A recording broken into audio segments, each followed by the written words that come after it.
la neumonía que aparece 48 horas post-intubación endotraqueal o traqueostomía, si la traqueostomía se hizo de inicio por cualquier causa. Es la infección adquirida más frecuente en la terapia intensiva y responsable de más de la mitad de los antibióticos prescritos, entonces es bastante importante. Y se dice que cuando un paciente tiene una vía aérea artificial, solo tenerla ya está asociado a un riesgo de 21 veces mayor de desarrollar neumonía que los pacientes hospitalizados que no tienen invadida su vía aérea. Entonces, aumenta mucho el riesgo solo con el hecho de intubar, ni siquiera con el tiempo que pasa o con los cuidados que tenemos. Solo el hecho de intubar a un paciente, ponerle una vía artificial, ya aumenta su riesgo de neumonía 21 veces.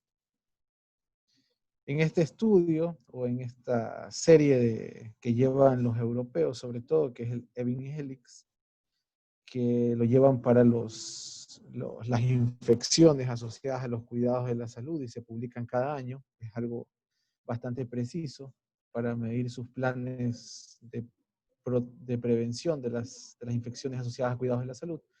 Las neumonías asociadas a la ventilación mecánica formaron el 29.99%, seguidas simplemente de las infecciones urinarias relacionadas a catéteres no urinarios. Incluso la bacteremia secundaria a otros focos, y la bacteremia secundaria de catéter, pues son prácticamente la mitad de lo que representa la neumonía asociada a la ventilación mecánica. Algunos datos de morbimortalidad. Está asociado a la mortalidad, está asociada a microorganismos multidrogo resistentes que cada vez están creciendo más en la terapia intensiva. Incrementan los días de ventilación mecánica, incrementan los días de estancia en terapia intensiva, los días en el hospital en total, aumenta de manera significativa los costos hospitalarios, y la mortalidad cruda de la neumonía fluctúa entre el 24 y el 76%, dependiendo de las series que ustedes revisen. Pero prácticamente cada vez que revisen estudios literatura que agarra pues varios estudios, va a encontrar siempre una relación parecida, entre 24 y 76. Y patógenos multidrogo resistentes constituyen un factor independiente de mortalidad. O sea, esto es de lo más importante. Por eso hay que cuidar tanto la terapia intensiva. ¿Cómo se puede clasificar? Pues se va a clasificar en precoz, en los primeros días de ARM, o sea, de la asistencia respiratoria mecánica. No existe hasta la actualidad un consenso exacto del número de días, pero se dice que entre 4 y 7 días, si aparece, es una neumonía precoz. Y si aparece después de los 7 días, pues una neumonía tardía. Los gérmenes más relacionados, aunque vamos a hablar de eso un poco después, la Streptococcus pneumoniae, Haemophilus influenzae, Staphylococcus aureus, el sensible a meticilina, se van a relacionar más con neumonías precoces. Y tardía, después del 7º día, patógenos hospitalarios que colonizan orofaringe, Staphylococcus aureus ya resistente, Pseudomonas aeruginosa, Klebsiella, Acinetobacter baumannii, son de los gérmenes que vamos a encontrar en neumonías tardías, y también va a depender de la ecología de cada hospital y de cada terapia intensiva. Pero a grandes rasgos, pues lo que la literatura describe. Perdón.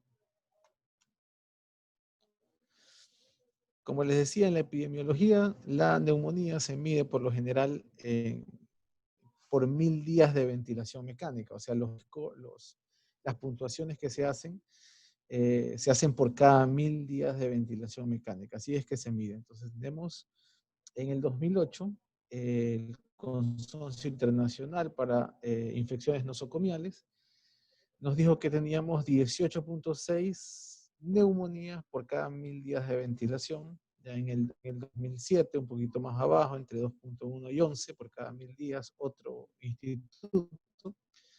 otro instituto en el 2008, canadiense, nos decía que teníamos 10.6 por cada 1000 días. Y institutos europeos también nos hablaban de cierto. Para el 2010 tenemos 11.5 neumonías por cada 1000 días de ventilación mecánica. Repasando de nuevo este estudio o estas estadísticas, EBIN-HELIX que lleva la Unión Europea, se pueden dar cuenta desde 1999 hasta el 2010, sí se han reducido los casos con un repunte acá, entre el 2001 y el 2002, sí se han reducido de manera significativa las neumonías asociadas a la ventilación mecánica, teniendo en cuenta que se ha entendido mejor su fisiopatología y que se han mejorado los cuidados y se han habilitado programas como Neumonía Cero en España para tratar de prevenir las neumonías asociadas a la ventilación. Aquí un poquito más extenso, igual el reporte de la Unión Europea. En el 2012 bajamos a 7.7, acuérdense que en el 2010 habíamos bajado a 11.4 y en el 2012, siguiendo los protocolos, 7.7 por cada 1000 días de ventilación mecánica. Y en el reporte del 2019, que es el último que hay, tenemos 5.41, o sea, hemos bajado más con relación a 1999, con relación al 2010 y al 2012. Hemos bajado más. En el 2019, 5.41 neumonías por cada 1000 días de ventilación mecánica. Entonces parece que lo que se está haciendo en el mundo, al menos en los países del primer mundo, pues está funcionando.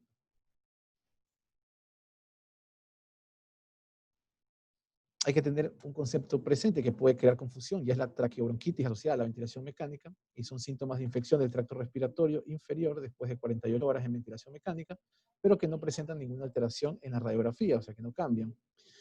Se considera que es difícil diferenciar entre una traqueobronquitis y una neumonía asociada a la ventilación. Incluso alguna literatura, algunos autores reportan que pueden ser parte de una misma enfermedad y que son un continuo, ¿no? Que la traqueobronquitis puede evolucionar a una neumonía asociada a ventilación mecánica.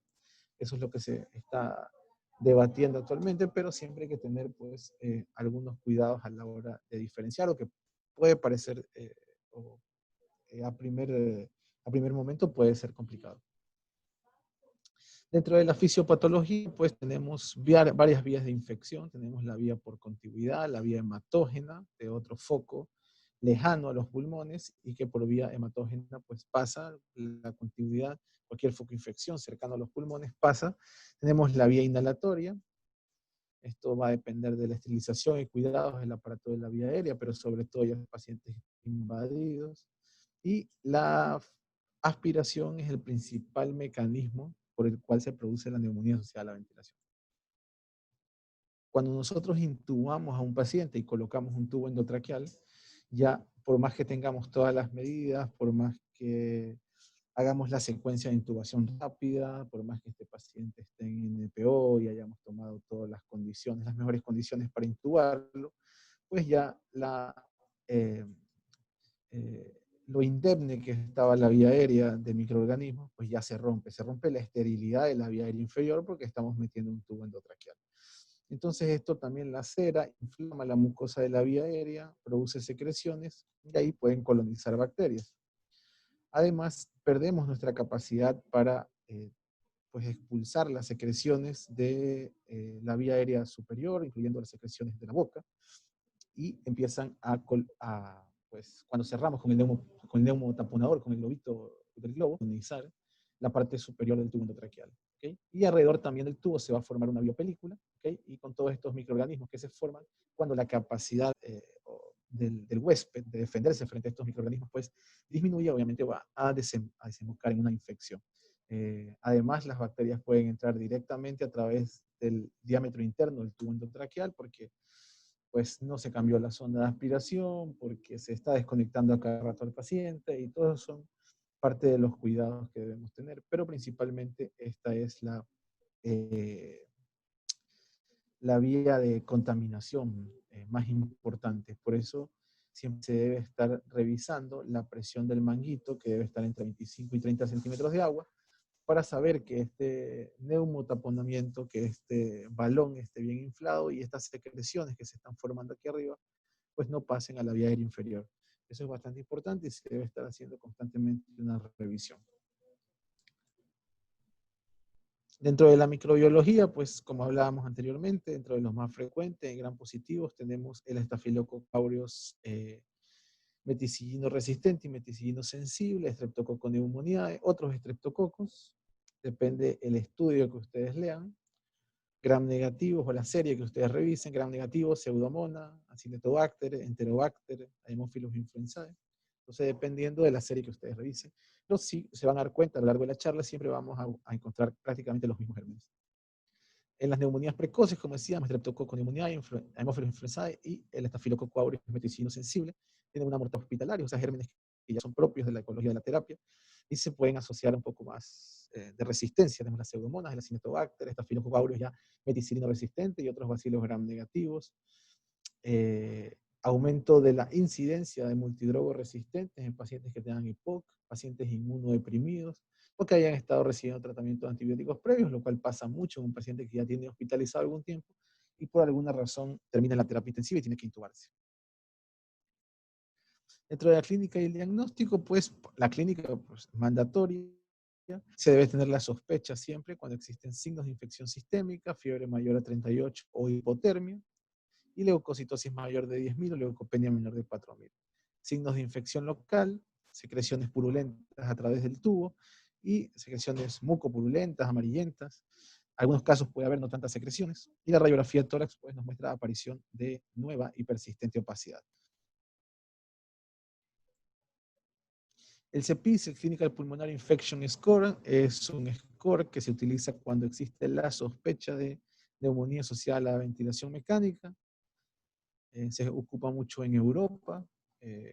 Algunos autores pues ponen en duda su utilidad y el valor del CPIS, pero yo creo que es un score que es rápido de hacer, es sencillo y nos puede ayudar mucho a tomar algunas decisiones. Esto es para un paciente que ya está intubado y nos presenta pues, un nuevo cuadro de temperatura, fiebre o puede también presentar hipotermia, si hay leucocitosis o leucopenia, si hay secreciones traqueales, eso va a ser un poco subjetivo, ninguna leve, no purulenta, purulenta, y una radiografía de tórax sin infiltrados, infiltrados difusos muteados, infiltrados localizados, perdón. Y si tenemos resultado de cultivo, ya pues hablando de la muestra respiratoria, si hay crecimiento florido, crecimiento moderado, patógeno con o sin tinción de Gram, y el estado de oxigenación, la PAFI, la relación presión arterial de oxígeno FiO2, si es mayor de 240, o si es menor de 240 y tiene ausencia de síndrome de distrés respiratorio, se dice que un puntaje mayor a 6 en la escala o en el score CPIS se asocia de manera importante a la aparición de una neumonía asociada a la ventilación mecánica y por ende podemos iniciar tratamiento, al menos empíricamente, y después lo vamos a guiar a través de los resultados de cultivo. Otra parte importante es la obtención de la muestra del tracto respiratorio. Esta debe tomarse antes del inicio del antibiótico empírico, sin que obviamente esto signifique un retraso. A veces estamos tratando de tomar la muestra, el paciente está febril, es hipoxémico y no le ponemos el antibiótico. Entonces, sin que signifique un retraso al tratamiento antibiótico. Hay que descartar otros focos e identificar agentes patógenos a través de cultivos, permitiendo desescalar antibióticos que ya teníamos previamente. La obtención de muestras puede ser por el catéter telescopado protegido, ese cepillo protegido que tienen algunos hospitales, puede ser el lavado bronquialveolar a través de una fibrobroncoscopía, o puede ser el aspirado traqueal, que es el que mayormente se usa, que es pues, desconectar al paciente, bueno, no desconectarlo, puede haber circuitos cerrados, y meter una sonda para tomar un aspirado de la tráquea, porque no llegamos allá, y tratar pues, de tomar una muestra del tracto respiratorio bajo, que es el que muchos utilizamos.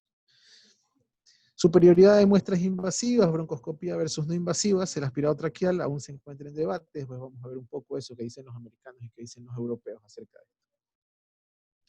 Dentro de las guías americanas que nos dicen, esto es una comparación, un artículo publicado por el Critical Care en 2018, donde compara las diferencias entre las conductas de europeos y americanos. Para el diagnóstico, dice que los americanos nos dicen que no hay que realizar pruebas invasivas, no son superiores, podemos realizar pruebas no invasivas e iniciar tratamiento empíricamente. Y los europeos, en cambio, sí son un poco más agresivos en este aspecto y nos dicen que las muestras distales pueden reducir la exposición a antibióticos y mejorar la exactitud de los resultados. Un momento.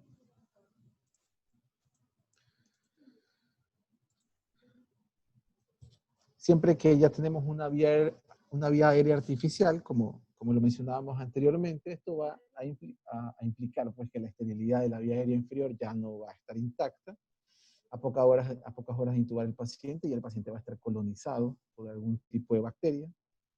Las muestras microbiológicas que son cualitativas casi siempre van a confirmar la existencia de un microorganismo, porque obviamente ya pusimos algo que no le pertenecía al cuerpo, sino que es externo y además llevamos arrastre de bacterias desde la boca hasta abajo. Entonces, pero no siempre estas bacterias tienen que jugar un papel patógeno. O sea, no quiere decir que cualquier bacteria que yo encuentre ahí es la causante de la neumonía. Eso hay que tener bastante claro. Y la muestra que yo saque cualitativa, pues hay que relacionarlas con la clínica.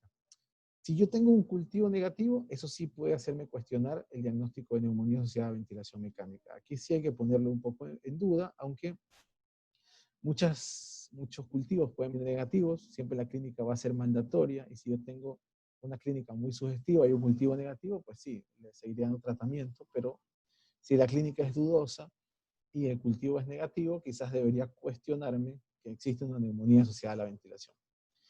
¿Cómo debe ser la calidad de la muestra? Pues se debe evaluar mediante la presencia de células epiteliales. Debe haber menos de 10 células epiteliales por campo, porque si no, la muestra está contaminada con secreciones orofaringeas. Entonces, cuando ustedes manden a hacer un cultivo, siempre exijan a su laboratorio que les haga el conteo de las células epiteliales para saber que eso es una adecuada muestra.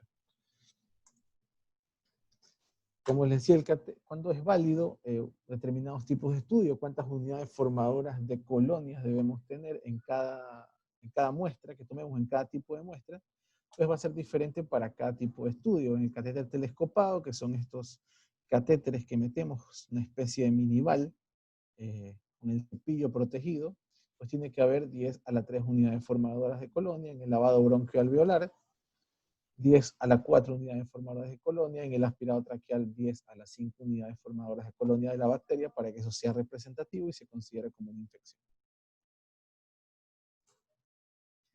En este metaanálisis, que fue publicado en el 2014, acerca de los cultivos cuantitativos versus los cualitativos, tenemos que los cultivos cuantitativos y cualitativos comparados no se asociaron con diferencias estadísticamente significativas a tasas de mortalidad, número de días en ventilación mecánica, estancia en UCI o cambio de antibióticos. Quiere decir que si yo no tengo catéter telescopado, si no puedo hacer una fibrobroncoscopía, no significa que yo no voy a tomar la muestra, porque creo que no voy a tener una muestra de calidad. Si tengo que tomarle un aspirado traqueal, pues lo hago y con eso me voy guiando, pero no voy a retrasar primero el inicio del tratamiento antibiótico porque no tengo un tal o cual método para tomar la muestra, y menos aún no voy a tomar la muestra porque no lo tengo. Entonces hay que tomar la muestra aprovechando los recursos que tengamos. En pacientes gravemente enfermos, como los que tenemos obviamente críticos, los beneficios de las técnicas invasivas, como la fibrobroncoscopía, ya son menos claros. Impacto perjudicial de la broncoscopía, como hablábamos, en el intercambio de gases, especialmente en el síndrome de distrés y shock séptico refractario. Es complicado que un paciente que esté en un síndrome de distrés respiratorio severo tengamos que desconectarlo para hacer una fibrobroncoscopía. Eso es contraproducente. No, por tomar una muestra yo no voy a empeorar al paciente. Entonces aquí se cuestiona mucho el hacer procedimientos invasivos. Nos dicen que es más importante centrarse en obtener una muestra de calidad, evitando el retraso en la obtención e inicio del antibiótico, lo que comentábamos anteriormente, ¿no? Es mejor obtener una buena muestra que estar retrasando o el inicio del tratamiento, o peor aún, no tomar ninguna muestra porque no tengo A o B prueba. Entonces, nada, hay que tomar lo que tengamos.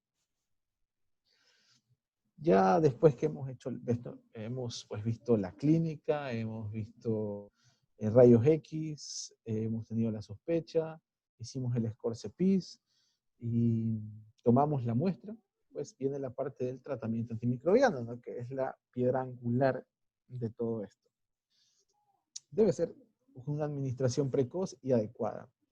La administración precoz disminuye la mortalidad en un 22%.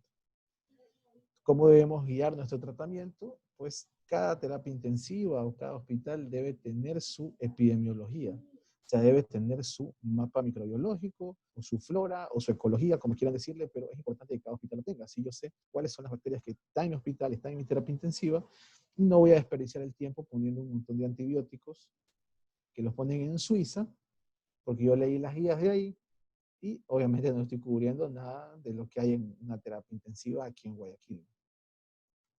Va a depender también de los días en terapia intensiva que lleve y en el hospital, si es temprano o tardía. Acuérdense que los gérmenes pueden variar, mejor dicho, varían de los neumonías tempranas a las tardías por lo general con gérmenes más agresivos y resistentes.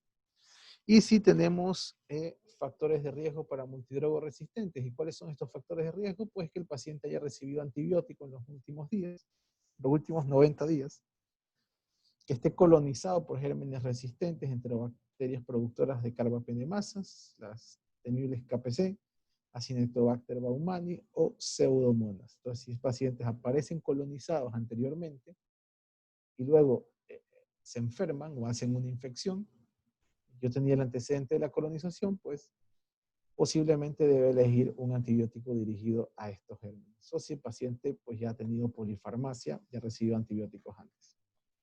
También tener en cuenta pues, los pacientes inmunodeprimidos, los pacientes con EPOC, pacientes con cáncer, pacientes que consumen corticoides. Ahora que estamos tanto en la pandemia y que damos tanto corticoide a las neumonías, pues considerar a esos pacientes también como posiblemente inmunocomprometidos, ¿no? ¿Qué dicen las guías americanas versus las guías europeas en la elección de los antibióticos? Bueno, los americanos nos hablan de exposición anterior a antibióticos, como decía, en los últimos 90 días.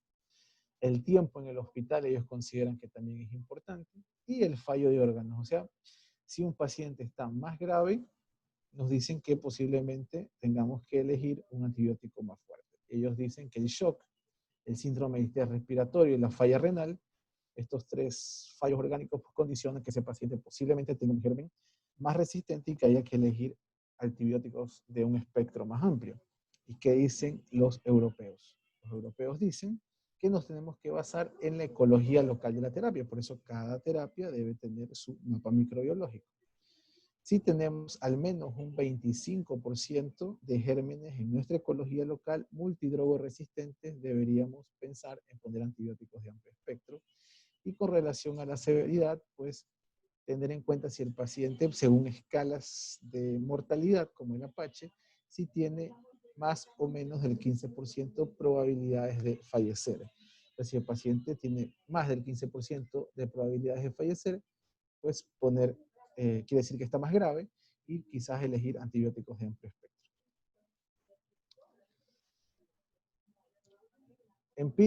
Tratamientos empíricos iniciales para NAP temprana sin factores de riesgo para multidrogo resistente, hemófilos, estafilococo, meticilino sensible, Pranmela catarralis, posiblemente la ampicilina sulbactam no les vaya mal, y las NAP tardías, las neumonías tardías con factores de riesgo para multidrogo, por lo general son gram negativos, a excepción de pues, el estafilococo meticilino resistente, y aquí ya van dirigidos la ceftazidima, el cefepime, imipenem, meropenem, betalactámicos inhibidores de betalactamasas, como piperacilina tazobactam y el colistin.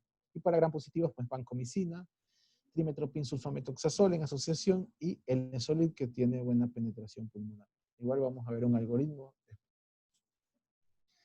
Acá, pues, publicado por Medicina Intensiva en el año 2018 para neumonías tardías, cobertura para gram positivos, vancomicina en sus dosis, linezolid, trimetoprim sulfa, lo que conversábamos. Endovenoso, obviamente, ¿no? Lastimosamente eso es difícil de conseguir.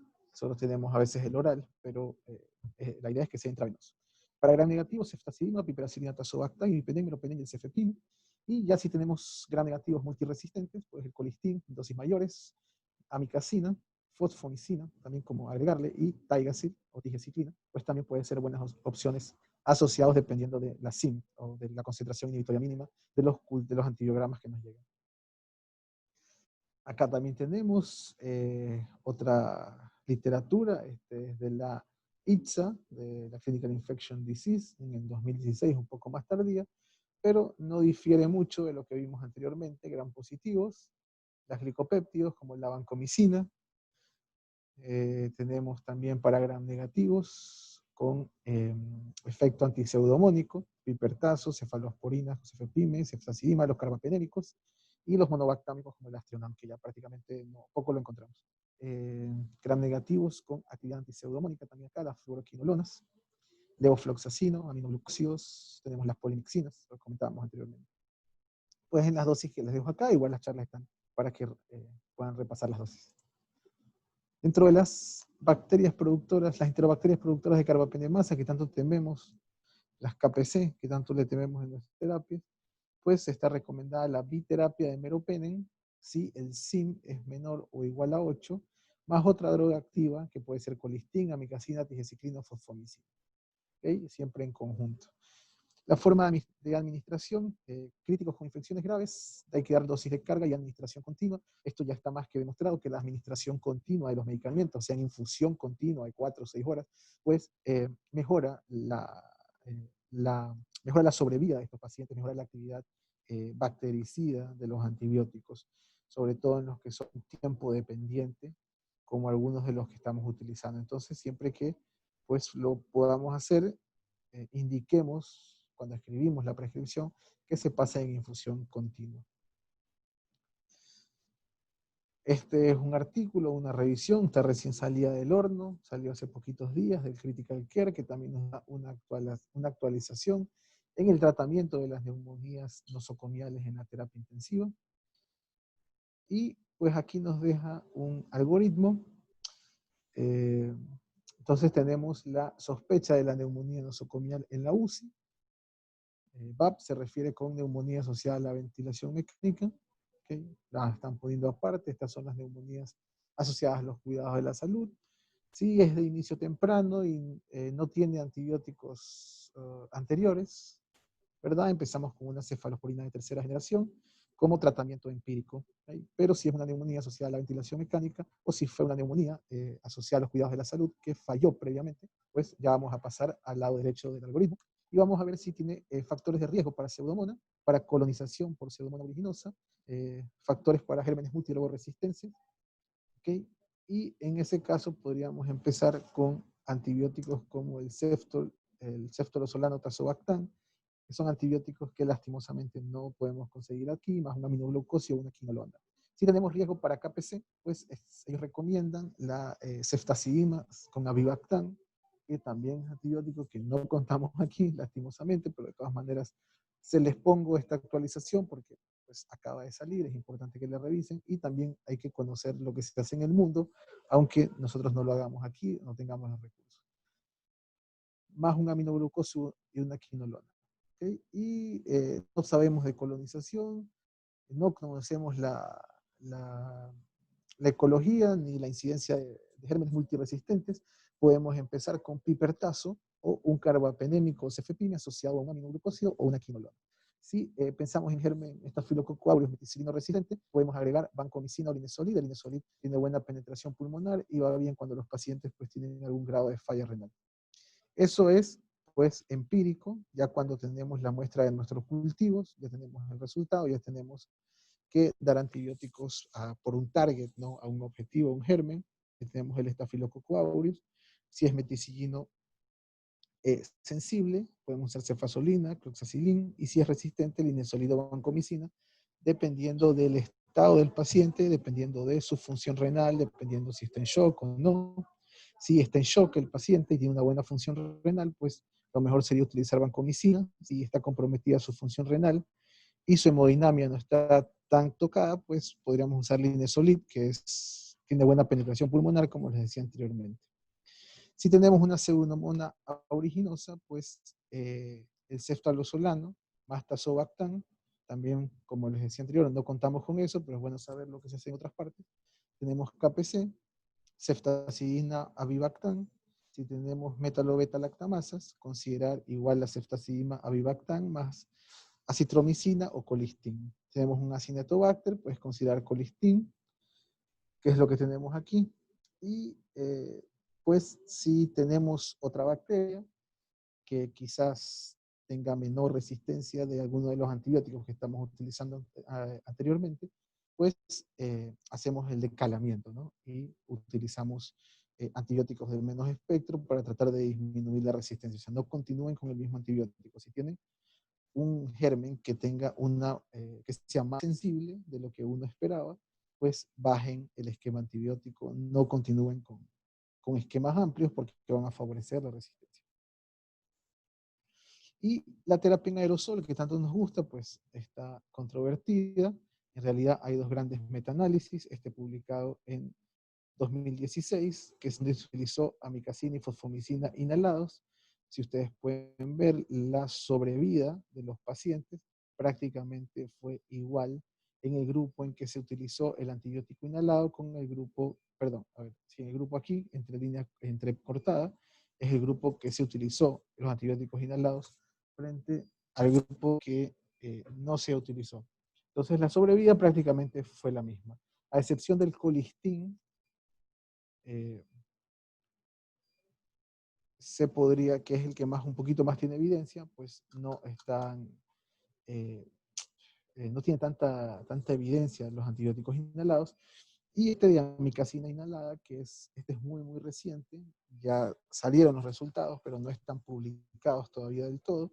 Incluso si van a la página de los clinical trials, todavía no está completamente publicada, aunque ya están resultados preliminares y no está asociado a una mejor sobrevida utilizar amicacina inhalada frente a los pacientes que no la utilizaron en eh, bacterias gram negativas. Entonces, esto está bastante controvertido, así que por el momento no hay ninguna evidencia fuerte que respalde el uso de antibióticos inhalados.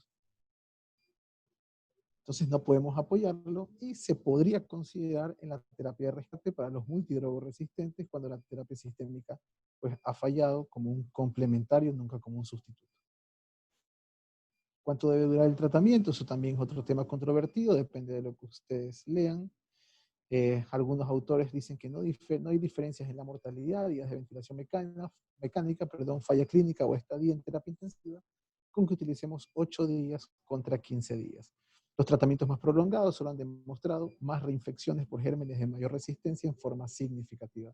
Y la recomendación de tratar las neumonías por 14 días en bacilos gram negativos, que son no fermentadores, eso no es universal, o sea, no es que es a rajatabla, hay que tratar bacilos no fermentadores 14 días.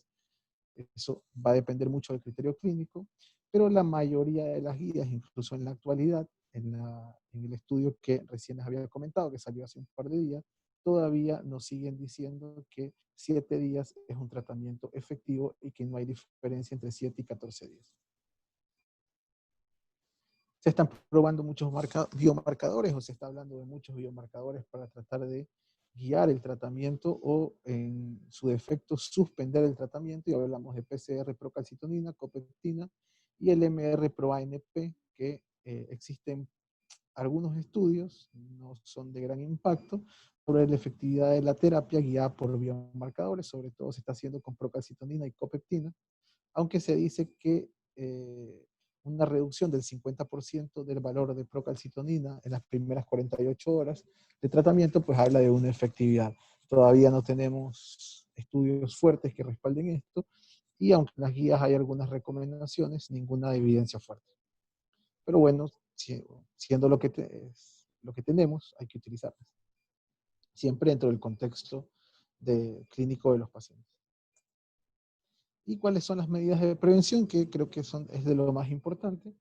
El Instituto de Cuidados de la Salud, en su campaña Sabemos 5 millones de vidas, que es para evitar las neumonías asociadas a la ventilación mecánica, pues nos dice que la elevación de la cabecera es importante, la profilaxis del tromboembolismo, profilaxis de las úlceras por estrés, la interrupción diaria de la sedación, que es lo que vimos en la clase de sedación y analgesia en ventilación mecánica, ¿no?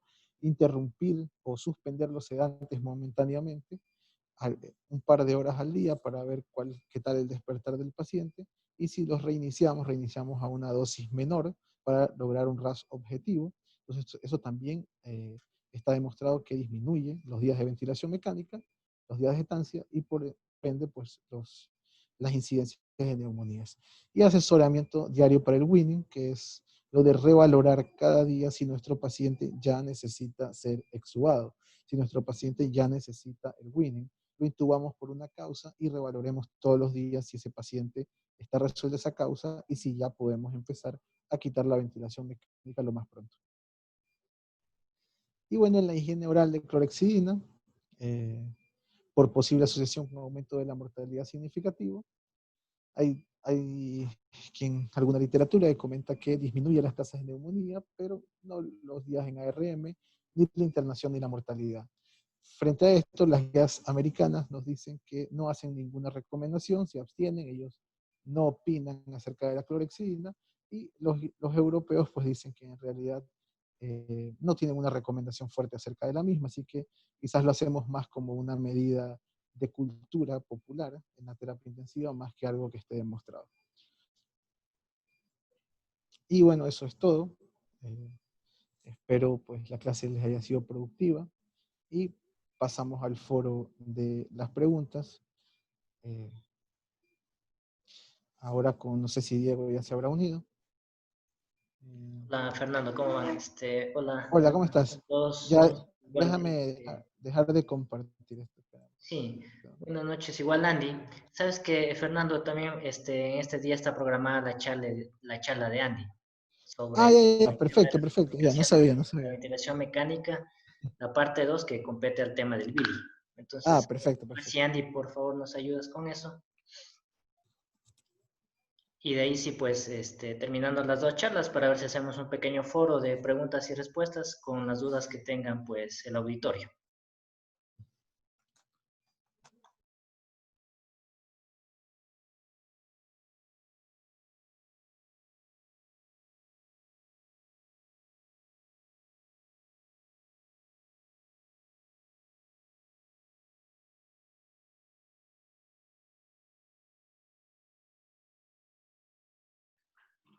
Buenas noches con todos. Diego, ¿me escuchan?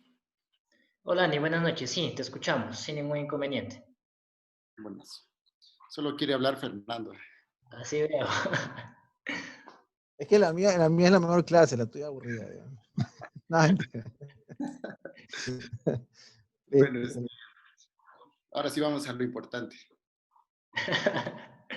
Vamos a hablar, a complementar, ¿no? Pues la charla de Fernando, que por cierto, muy, muy interesante, muy actualizada.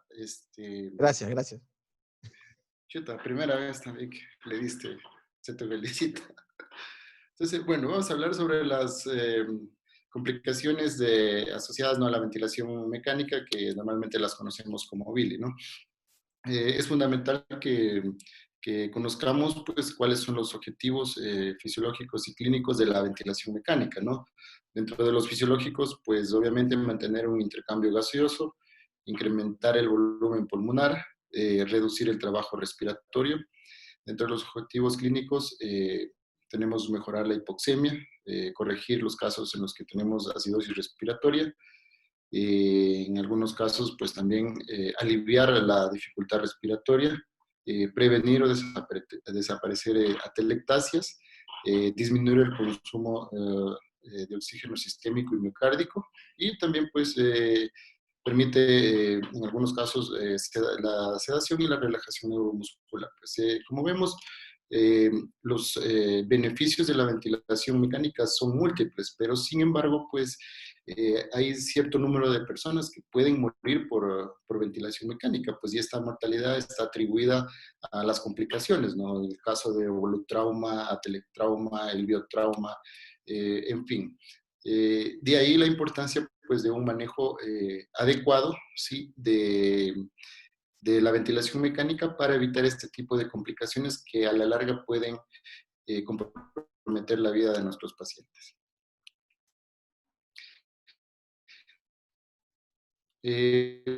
Bueno, aquí tenemos una imagen, ¿no?, para tres áreas, ¿sí? Un área no ventilada que es dependiente, ¿sí? Un área bien ventilada, ¿sí?, independiente, y una zona entre las dos, ¿sí?, y mal ventilada.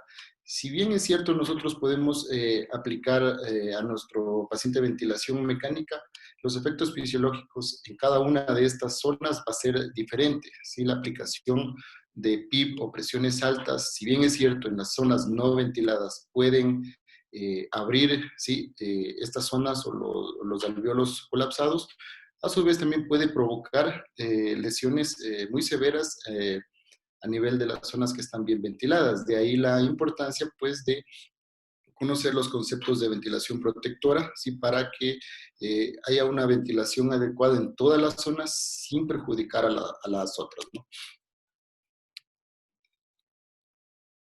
Bueno, entonces la lesión pulmonar básicamente se produce por un daño a nivel pulmonar, sí, que básicamente está producido por la ventilación mecánica, sí.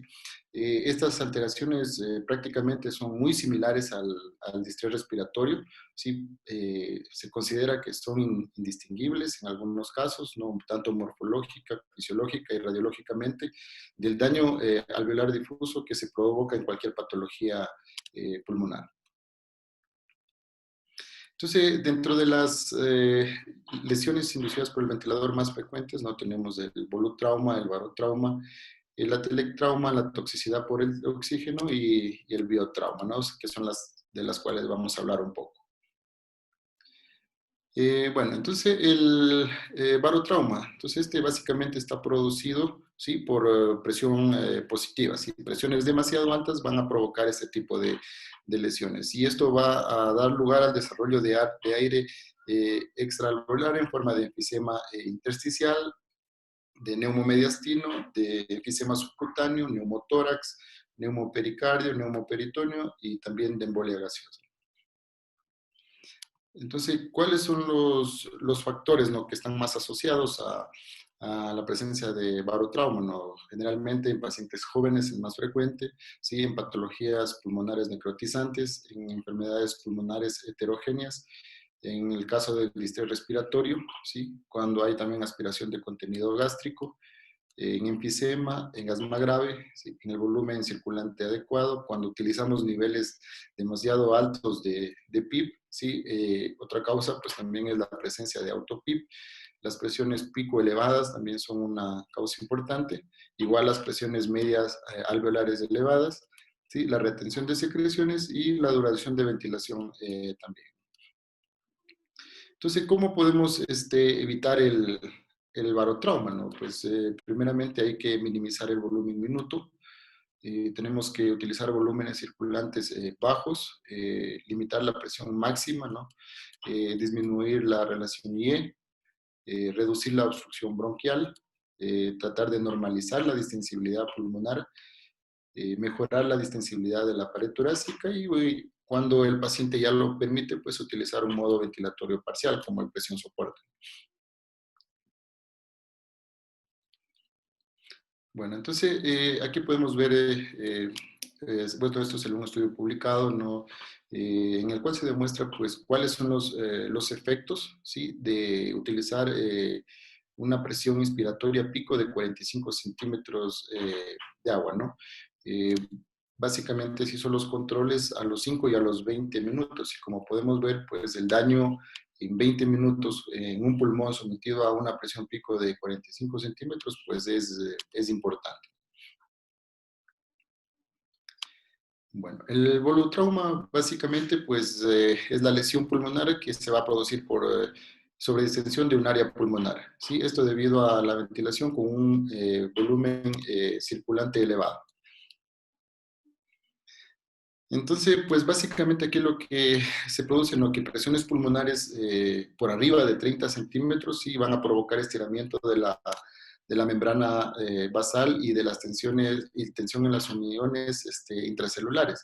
A la larga lo que va a provocar esto es una sobredistensión de las unidades alveolares normales, ¿sí? Entonces, cuando se inicia la ventilación mecánica en el paciente, pues la presión positiva tiende a seguir casi siempre el camino de menor resistencia, ¿sí? Que normalmente es hacia los alvéolos normales, ¿sí? Y básicamente, pues, puede provocar también en alvéolos normales sobredistensión cuando se aplican volúmenes demasiado altos, ¿no?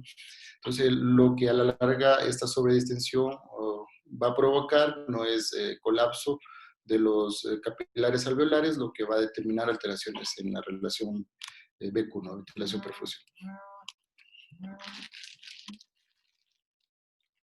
Entonces, básicamente, pues esta sobredistensión lo que va a hacer es iniciar una cascada inflamatoria, ¿sí? Que va a aumentar la lesión pulmonar. Esto a su vez va a causar daño adicional a los alvéolos que no estaban afectados. Este aumento de la inflamación local va a disminuir el potencial del paciente de recuperarse en caso de encontrarse en un distrés respiratorio. ¿Sí? Y la cascada inflamatoria, pues, que se produce a nivel local, ¿sí? Puede generar una respuesta inflamatoria sistémica posteriormente.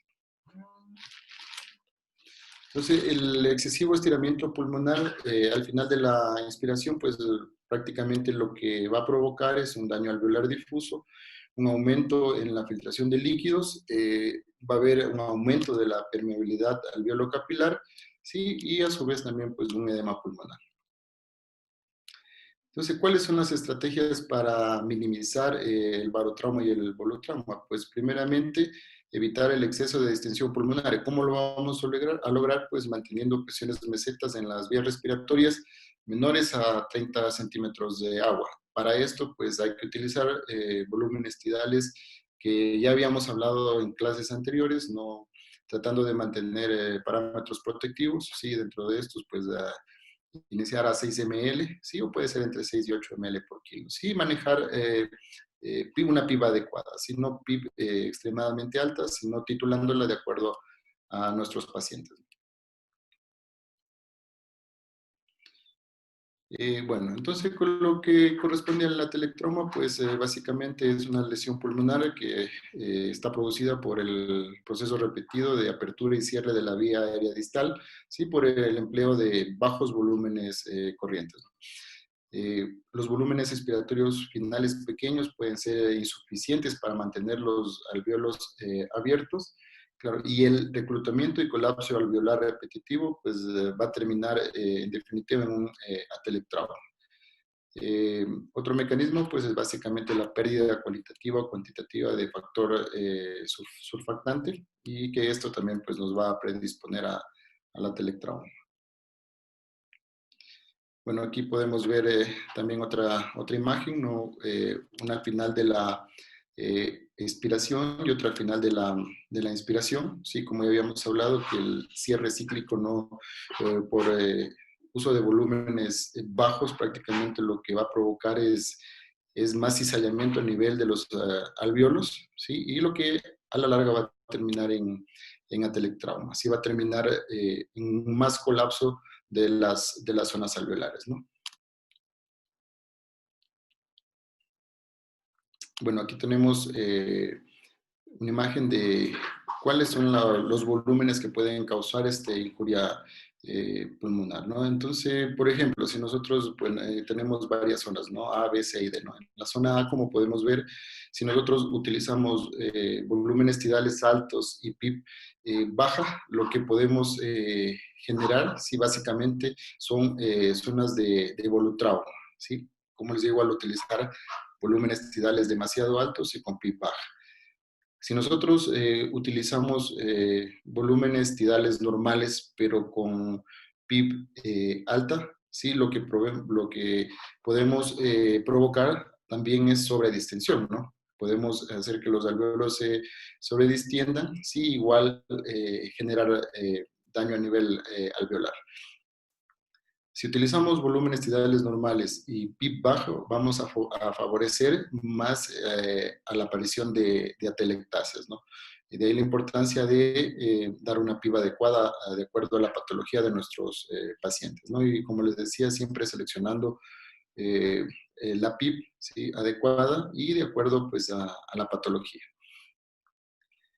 Y si, pues básicamente damos un volumen tidal adecuado y una PIB adecuada, pues nuestro paciente va a estar bien ventilado. Entonces, la importancia de conocer los parámetros ventilatorios protectivos es fundamental para tratar de sacar a nuestros pacientes de cualquiera de estas zonas que pueden provocar daños, ¿sí? Tanto volutrauma como atelectrauma. Es importantísimo pues tomar en cuenta los niveles de volumen tidal y de PIB. Entonces, ¿cuáles son las estrategias para evitar esto? No, pues básicamente estrategias de ventilación con PIB alta. Sí, obviamente estamos hablando de una PIB titulada de acuerdo al paciente. Maniobras de reclutamiento, por ejemplo, utilizando CPAP. El posicionamiento prono, lo que estamos utilizando actualmente en nuestros pacientes con COVID, ¿no? Que son básicamente las estrategias que nos pueden ayudar a mejorar esta zona. Entonces, el biotrauma no es más que la lesión causada por la respuesta inflamatoria local y sistémica resultante de las agresiones causadas tanto por el volutrauma como el atelectrauma, o la combinación de los dos. Básicamente, estas dos lesiones, ¿sí?, van a generar el biotrauma. Entonces, la respuesta inflamatoria que se provoca aquí va a producir activación y liberación de mediadores de inflamación, tales como citocinas y factor de necrosis tumoral. Esta liberación de estos factores va a incrementar la formación de edema, pues, y va a acentuar la bile, ¿no? Entonces, ¿cuál es el mecanismo, no, por el que se produce este tipo de lesiones, no? Como ya decíamos, tanto el volutrauma, el barotrauma y el atelectrauma, ¿sí? Pueden provocar lesión a nivel del espacio alveolar, ¿no? Pueden provocar daño a nivel epitelial y endotelial, pues esto va a aumentar la permeabilidad alveolo capilar, lo que va a hacer que haya liberación de citoquinas inflamatorias, interleuquinas, factor de necrosis tumoral. Todos estos mediadores inflamatorios sí pueden pasar a la parte sistémica, sí provocar una inflamación que se puede perpetuar, ¿no? A la larga, pues terminamos con un biotrauma que puede determinar posteriormente, pues, una disfunción sistémica, ¿no? Otros mecanismos también de agresión son, por ejemplo, las cirugías mayores, pacientes a los cuales les metemos demasiado líquido, ¿sí?, por sobrecarga, pacientes con sepsis, donde también se provoca liberación también de interleuquinas, de factor de necrosis tumoral, y que a la larga pueden terminar provocando incluso hasta un distrés respiratorio. Y también pues hay otro tipo de agresiones también, como en ocasiones pues la transfusión de hemoderivados, que también puede determinar lesiones a nivel pulmonar. La toxicidad por oxígeno, pues prácticamente se va a producir por radicales libres de oxígeno, como el anión superóxido, el radical hidroxilo, el peróxido de hidrógeno. Entonces se considera que valores de FiO2 mayores a 60, pues por un periodo superior a 48 horas, pueden producir toxicidad pulmonar, tanto en pulmones sanos como en pulmones lesionados. Entonces, de ahí la importancia de tratar de no superar más de 48 horas con valores de FiO2 mayores al 60%, ¿no? Valores de FiO2 mayores al 70%, pues están relacionados a atelectasas por reabsorción en pulmones hipoventilados. ¿Cuándo está indicado el oxígeno al 100%? No son por momentos cortos, en realidad, pues cuando hablábamos del inicio de la ventilación mecánica, pues está indicado, ¿no?, al inicio, pues, y la reducción es progresiva hasta alcanzar el nivel de FiO2 adecuado para mantener una oxigenación óptima, ¿no? Cuando transportemos nuestros pacientes, ¿sí?, cuando se realiza aspiración de secreciones o fibrobroncoscopía, ¿sí?, cuando hay periodos de inestabilidad, pues está indicado hasta recuperar a nuestro paciente y posteriormente pues ir siguiendo con las reducciones progresivas de la FiO2. Y cuando tenemos dudas acerca de si nuestro paciente está bien o no oxigenado. Básicamente estas son las indicaciones para mantener al paciente con oxígeno al 100%. Entonces, otro de las lesiones que se puede provocar, sí, también por ventilación mecánica, es el miotrauma, que es la lesión diafragmática por atrofia. Sí, pues básicamente las causas son por carga respiratoria, por falta de asistencia, pues cuando nuestros pacientes básicamente están entregados totalmente al ventilador y no asisten, ¿sí? Pues es una causa importante para provocarse no miotrauma. También por lesiones inducidas por asincronías y también por acortamiento excesivo por una PIB demasiado elevada. Entonces, ¿cómo lo evitamos? Pues primeramente con un retiro ventilatorio oportuno, ¿sí? La adecuada analgesia y ansiólisis, que es fundamental. Fernando yo lo habló también en lo que corresponde a neumonía asociada a ventilación, ¿no? Es súper importante. La movilización temprana del paciente, ¿sí? Y la selección individualizada de la PIB. Entonces, también pues, se pueden provocar injurias pulmonares relacionadas no a aspiración. ¿Sí? Dentro de los factores de riesgo para provocar este tipo de injuria, pues están la depresión del nivel de conciencia, intoxicación alcohólica, casos de encefalopatía, convulsiones, parálisis vulvar y trastornos de la motilidad intestinal. Entonces, ¿cómo evitamos este tipo de injuria? No, pues prácticamente es importante el lavado de manos, ¿no? La cabecera central, mantener de 30 a 45 grados de elevación, ¿sí? El neumotaponamiento, ¿sí? De 20 a 25 centímetros de agua. Eh, Otra vez, importantísimo, como ya habíamos hablado, no minimizar la sedación y mantener sistemas de humidificación. Bueno, eso sería todo con respecto pues, a las complicaciones de la ventilación mecánica. Entonces, no sé, pues ahora sí vamos con las preguntas.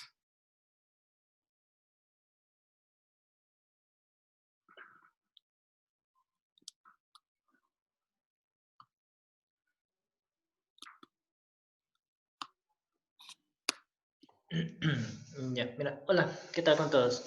Aquí tengo una pregunta, más que todo, me parece que es con respecto a la charla que dio Fernando. Nos preguntan o nos manifiestan que repitamos un poco acerca de la calidad de la muestra que se toma. Hola, ¿qué tal? Bueno, con relación a la calidad de la muestra, lo que se refiere es principalmente al número de células epiteliales. Se dice que para que la muestra se considere de calidad, debe haber menos de 10 células epiteliales por campo. Entonces, a veces en los estudios que uno manda no se hace esto, pero si hay más de 10 células epiteliales, lo que se puede deducir es que está contaminada con secreciones orofaringeas. Entonces ahí puede pues, a uno crecerle un germen que no es el que esté causando la infección y podemos tomar una mala conducta terapéutica. Y lo otro a tener en cuenta pues las unidades formadoras de colonia, dependiendo del tipo de muestra que tomemos, o sea, de la metodología de la muestra que utilicemos. Eso va a depender de las unidades formadoras de colonia, pero la calidad se mide pues a través de esto que les digo, el número de células epiteliales.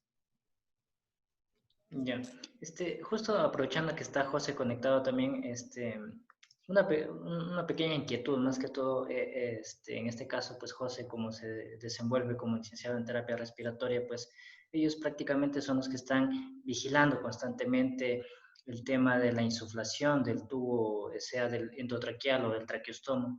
No sé, José, si tú en tu experiencia tienes relación en cuanto a la aparición de la neumonía asociada a la ventilación mecánica con alteraciones en cuanto a que no se encuentre un tubo endotraqueal bien inflado o no se encuentre con la presión adecuada.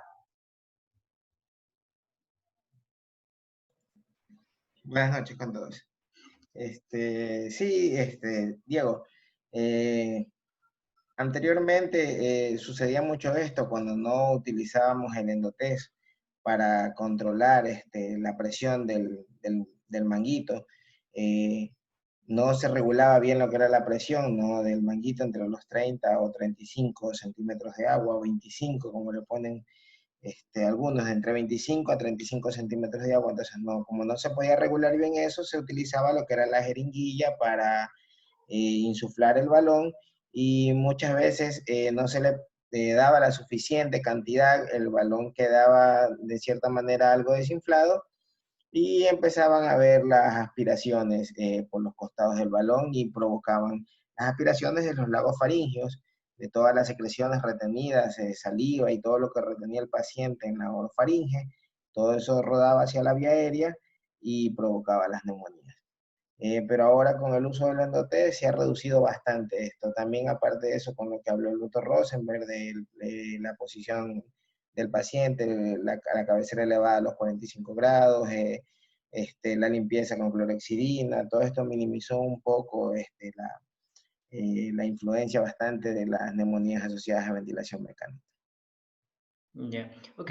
José, y bueno, o sea, hay unidades, yo te hablo de manera personal, y no tenemos el tema del endotest, entonces no podemos hacer esta medición de la presión de manera diaria, porque eso se debería hacer de esa manera, ¿no? ¿Qué otras posibilidades tendríamos en este caso para poder más o menos guiarnos y tratar de establecer este rango de la presión en cuanto a la insuflación de este balón? Mira, por mi parte, en lo personal, muchas veces he tratado, me he puesto a jugar, ¿no? con los equipos. Y he visto que casi 5 centímetros de aire de la jeringuilla son casi igualables a los 25 centímetros de agua que te dé el endotest. Otra de las cosas que podrías hacer, por ejemplo, si está al alcance de ustedes también, el, en la parte del tensiómetro donde regula la presión, lo puedes adaptar a una llave de 3 vías, y con la jeringuilla vas empujando y eso te va marcando la cantidad de centímetros de agua que tú necesitas para insuflar ese balón. Claro. O sea, en realidad hago esta acotación y de paso que José, como les explico, pues ellos como terapia respiratoria están todos los días pendientes más que los mismos médicos y más que el tema de enfermería, pues de esta situación, ¿no?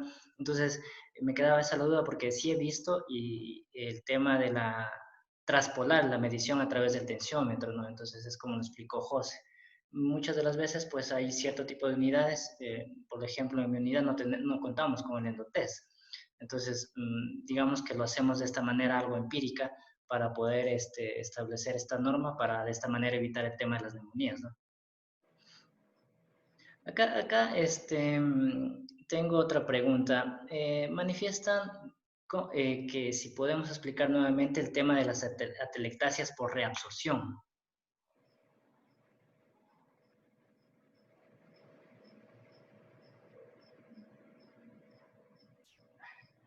Ya. Bueno, me parece que era cómo se provocan, ¿no? Sí. Ya, básicamente pues se provocan alteraciones histopatológicas, ¿no? Muy similares a las encontradas en la lesión pulmonar aguda, ¿sí? Eh, bueno, se han presentado algunos modelos de lesión pulmonar inducida, ¿no? Por el respirador. Básicamente casi todas terminan en lo mismo, ¿no? Esas alteraciones incluyen la aparición de edema, formación de membranas hialinas, lesiones vasculares y en algunos casos extremos hasta fibrosis pulmonar, ¿no? Pues en estos casos de hiperoxia pues alveolar lo que se da es lugar a fenómenos de obstrucción celular, ¿no? En donde, si bien es cierto, hay oxígeno a nivel alveolar, ese poco oxígeno que está ahí, al haber obstrucciones por ahí, qué sé yo, por una neumonía, ese poco oxígeno que está ahí se termina de reabsorber y termina colapsando las zonas alveolares que están con poca ventilación. Más o menos es el mecanismo por el cual se provoca. Yeah. Acá tengo otra duda que no la entiendo bien o no la comprendo. La voy a compartir para ver si es que la tratamos de contestar. ¿Cómo se mide la presión a la que se encuentra el neumotaponador? Me imagino que es del back. Yo me imagino que es, Presión del balón, es el balón, como ¿no? lo El traqueal. neumotaponador, el balón, sí, el baloncito, el balón, del tubo, perdón, el balón del balón. Claro, me imagino que también es esa cuestión. Pero bueno, eso es lo que explicó José, ¿no? Que por lo general lo prioritario sería con el endotest, ¿no? Que es lo que se debería de hacer. Pero en las circunstancias, en las unidades en las que no contamos con este aparato, pues bueno, es lo que manifestó José, que aproximadamente los 5 centímetros que cargamos en la jeringuilla va traspolado a los 25 centímetros de agua, ¿no?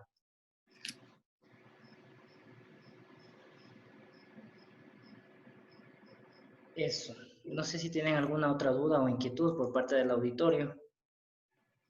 Diego, Sí. hola. Hola, ¿cómo vas, Julio? ¿Cómo estás? Buenas noches. Sí, buenas noches. Y quería preguntarle algo a Fernando. Yo me conecté un poco tarde, de pronto sí lo mencionó. Alguien, o estamos en diferentes UCIs, pues, ¿no? Ha probado tubos endotraqueales con succión subglótica, que eso es un poco una medida que pareciera va a ayudar mucho en la prevención de las neumonías asociadas a los cuidados de la salud o a la ventilación mecánica. No sé si Fernando un poquito habló de eso. ¿Qué tal? ¿Cómo estás, Julio? No, sabes que no se mencionó el de la succión subglótica. Estábamos, bueno, prácticamente la charla eh, giró en torno ya en las cuestiones terapéuticas o en las medidas que se toman frente a lo que recomiendan las guías y sobre todo americanas y europeas, algunas diferencias. No comentaban nada acerca de la succión subglótica, por eso no la puse. No sé si tú tienes alguna Correcto. experiencia o algún comentario con eso. No la puse porque no estaba prácticamente eh, en ninguno de los ítems a tratar, Ujú. entonces no sabía cómo meterla ahí, pero no sé si tienes Sí, alguna experiencia o... sí, hay estudios pequeños en realidad. No, últimamente no he leído mucho el tema, pero y sé que aquí en el país sí hay unos ciertos, bueno, la gente que vende esos insumos, pues, ¿no? Porque se evitaría mucho lo que mencionó el licenciado, el cúmulo de secreciones por encima del balón, de neumotaponamiento del tubo endotraqueal. Y eso a veces uno no llega con la sonda normal de succión, pues, ¿no? O sea, a retirarla. Pero si ya tienes ese canal diseñado en el tubo y por donde poderlo aspirar y lo conectas a tu succión con una presión regulada y tienes una limpieza constante de todo el cúmulo de secreciones que están por encima del balón de neumotaponamiento, del tubo endotraqueal. Si hay una mención, y es cierto, las guías no lo han colocado, ni tiene una recomendación para ello. Es lo último que yo he leído, que no es mucho ahora para la fecha, pues, ¿no? Eh, con respecto a la pregunta del doctor Salas, sí, doctor, sí existen los tubos aquí en el país, sí hay. Aquí en Guayaquil una vez nos promocionaron en el hospital. Lo que pasa es el costo, o sea, no se lo adquirieron porque son un poco más costosos que los tubos normales. Ahora, con respecto a que si ayudas, claro, son de mucha utilidad porque, como usted dice, podemos aspirar todas esas secreciones que se quedan en la orofaringe, en toda la parte subglótica.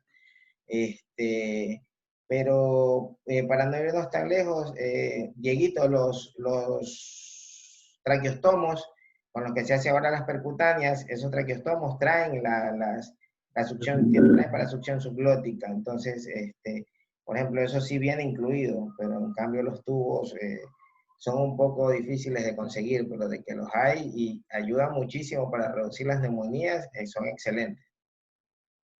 Claro, yo sí, en realidad no he tenido experiencia, honestamente nunca he visto esos tubos endotraqueales con aspiración subglótica, pero lo que sí he visto los traqueostomas, ¿no? Y eso sí, no regularmente, pero bueno, sí he visto que se los conecta y obviamente pues tratando en lo mínimo de evitar el tema de las neumonías asociadas a ventilación.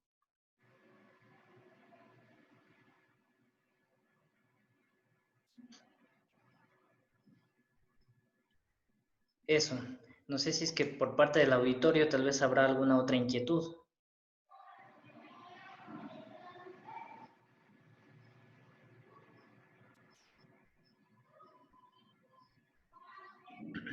Bueno, creo que no hay ninguna otra inquietud más.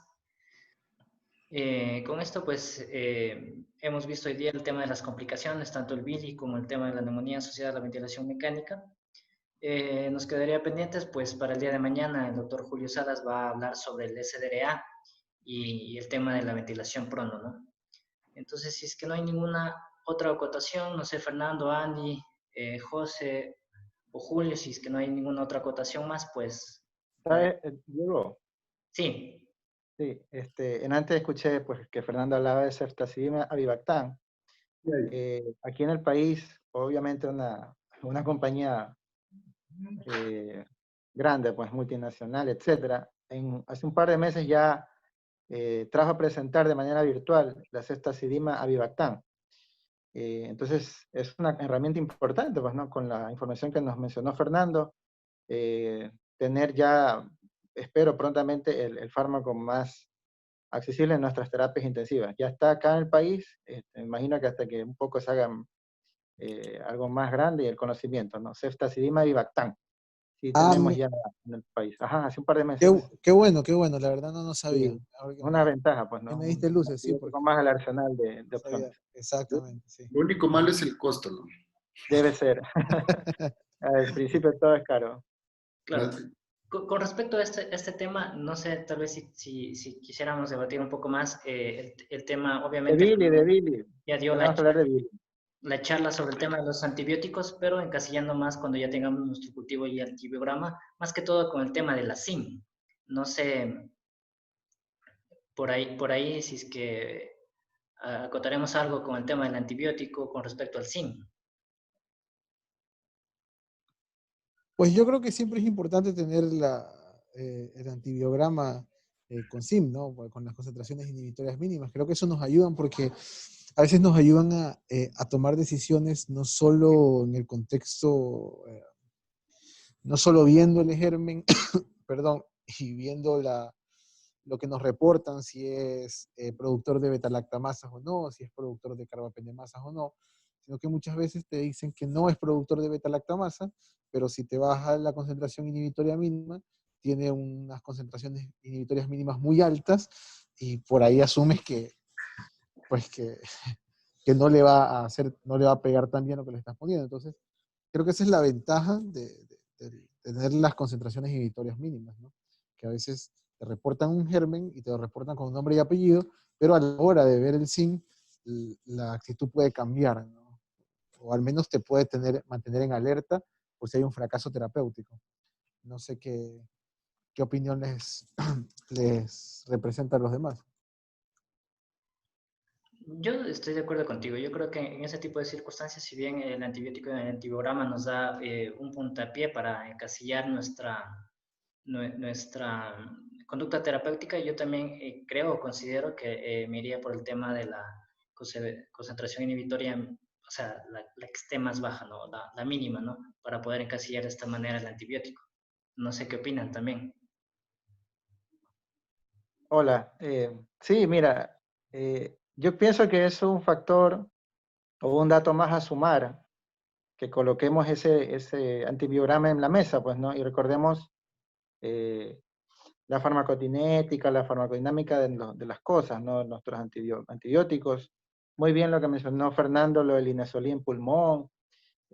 Recordar qué estamos tratando, en qué lugar estamos tratando, a qué ha sido expuesto el paciente antes. Son variables, ¿no? Y por supuesto que la SIG mínima es la que más nos haría una guía para el tratamiento óptimo del paciente, ¿no? A veces yo suelo decir que uno debe ser antiantibiótico, pero eso no quiere decir que no le ponga, sino que quiero tratar de ser lo más específico y puntual en el tratamiento para mi paciente.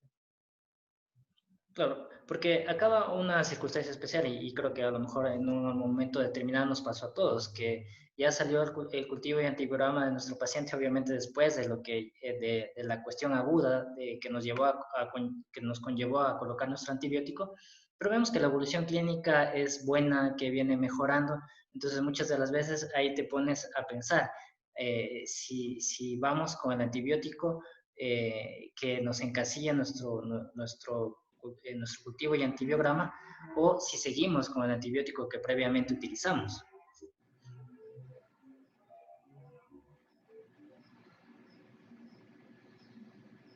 Bueno, contestándote un poco, Diego.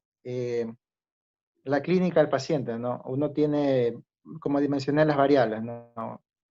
Cómo viene el paciente, lo que se menciona que debe estar a febril 48, 72 horas, eh, la parte clínica, los glóbulos blancos. Y es cierto, ¿no? A veces uno, como solemos decir, ponemos algo alto, algo fuerte, el típico combo de meropenem, vancomicina, y después llegan los cultivos y te dices, bueno, estoy seguro en retirarlos, la desescalación. No es una cosa sencilla, pero son las decisiones que debemos tomar en la terapia intensiva. Y bueno, la verdad que yo soy pro y a favor de las interconsultas, ¿no? Pienso que puedo llamar a un infectólogo que me puede orientar y puedo llamar a un infectólogo que me puede desorientar. Y creo que los dos me pueden enseñar a hacer bien las cosas o a no hacer, y a irme a leer, pues, ¿no?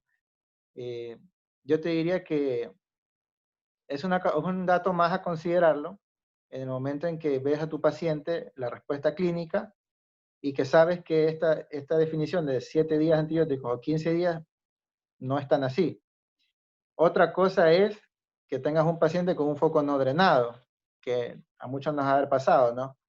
Ah, ya cumplió 7, 15 días de antibiótico y en realidad no está resuelto, necesita una toracostomía, una videotoracostomía, el abdomen todavía tiene colecciones, etcétera, ¿no? O sea, la terapia intensiva va a terminar siendo individualizada, obviamente, para cada caso.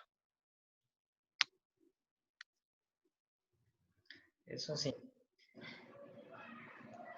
No sé si es que algo más por ahí. Creo que esto de acá siempre nos sirve a todos, inclusive conversar y más que todo aprender de los demás. Creo que estamos ahí, ¿no? Y para eso nos sirve esto de acá. No sé, José, si querías acotar algo. Sí, en la pregunta de la doctora Melina Cóndor, que dice, ¿podría explicarme acerca de cómo se producen las atelectasias por reabsorción? Que ya el doctor Díaz le explicó o sea, le explicó la fisiopatología de cómo se pueden producir, ¿no? Pero recordarle que esta tiene una estrecha relación con la toxicidad por oxígeno, o sea, con las cantidades de oxígeno, la FiO2, muy elevadas durante mucho tiempo. Esto es lo que va a provocar que el nitrógeno que también está en los alvéolos se desplace, ese oxígeno va a hacer que el nitrógeno se desplace y va a provocar el cierre de los alvéolos, provocando las atelectasias por reabsorción. Van a estar muy ligados a eso, al exceso de oxígeno. Eso también tienen que tenerlo pendiente. Y una pregunta para ustedes que son los que están, o sea, tienen más conocimiento en esto que yo, ¿no? ¿Qué tan cierto hay en que los inhibidores de la bomba de protones no deben de ser utilizados en pacientes ventilados porque podrían ayudar a causar neumonías asociadas a la ventilación mecánica?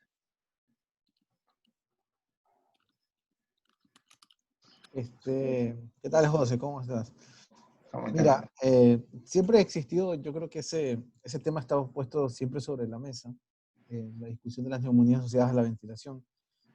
Hasta lo último que he leído, he revisado, incluso para la propia charla, para esta charla,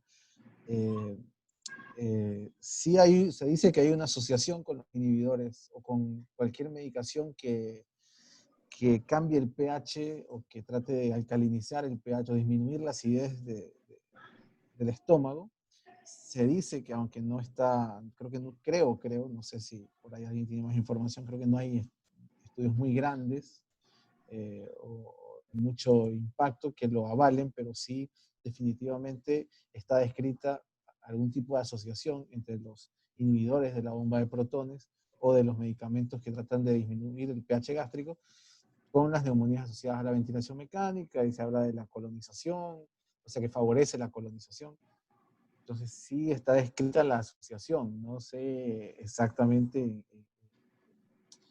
eh, si si hay estudios muy fuertes que lo avalen. Hasta donde yo leí, pues está descrita la asociación, hay algunos estudios, pero creo que nada muy, muy fuerte que yo conozca, que lo contraindique de manera absoluta. No sé si Julio por ahí tenga alguna otra información o tenga otra opinión. Diego, Andy, no sé. Bueno, eso siempre recuerdo una figurita en el libro de Marino, que habla del capítulo de profilaxis, en que ellos estudian, me parece que es sucralfato y omeprazol, ¿no? Y hay otras interferencias en cardiología intensiva con los antiagregantes plaquetarios. Una práctica personal, y realmente sí la he visto en otros colegas, es tratar de dar la nutrición enteral, así sea algo trófico. Y realmente cuando no veo mucho factor de riesgo en pacientes que pudieran llegar a ser hemorragias digestivas altas, yo quito los inhibidores de la bomba de protones. Si está nutriéndose y no tiene factores para favorecer una hemorragia digestiva alta, o sea, corticoides, antecedentes de enfermedad ulceropética, cosas así, con nutrición enteral, al menos iniciando tróficamente, yo relativamente es algo personal, me siento cómodo. Lo que dice Julio es bastante cierto, ¿no? No siempre se los utiliza rutinariamente, ¿no? Generalmente, pues, a veces el uso de los inhibidores de la bomba de protones no supera las 48 o 72 horas, así que durante ese tiempo no creo que vaya a generar mayores situaciones con respecto a una neumonía asociada a ventilación mecánica. Como te digo, no es algo que se utiliza durante todo el tiempo que el paciente está hospitalizado. Una vez que inicias la nutrición, ¿sí? Enteral, básicamente retiras el inhibidor de la bomba de protones, porque, bueno, si bien es cierto, algunos lo asocian a neumonías asociadas a ventilación mecánica, el hecho de ya aportar la nutrición, pues te va a dar una protección gástrica en realidad. Entonces, en realidad no es algo que se utilice habitualmente. Yo creo que habitualmente no pasa las 48, 72 horas, dependiendo de la estabilidad hemodinámica del paciente. A veces por dosis altas de vasoactivos uno prefiere no dar nutrición, pero en otros casos, como dice Julio, pues uno puede dar nutrición trófica para tratar de aportar algo y evitar los inhibidores de la bomba de protones.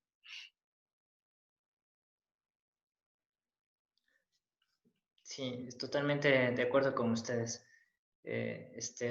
No sé si habrá alguna otra cuestión, o si no, pues la dejamos por el día de hoy aquí. Agradeciéndole mucho a ustedes, es siempre grato este tipo de charlas, conversación con grandes profesionales como ustedes. Y bueno, esperemos que todo este tipo de circunstancias haya sido del agrado y el aporte para todo el auditorio. De todas maneras, muchas gracias Fernando, muchas gracias Julio, muchas gracias Andy, muchas gracias José. Y nos veremos el día de mañana. Así que muchas gracias por todo y cuídense. Nos vemos. Gracias, buenas noches. Gracias. Gracias, hasta luego. Hasta mañana, gracias. Gracias.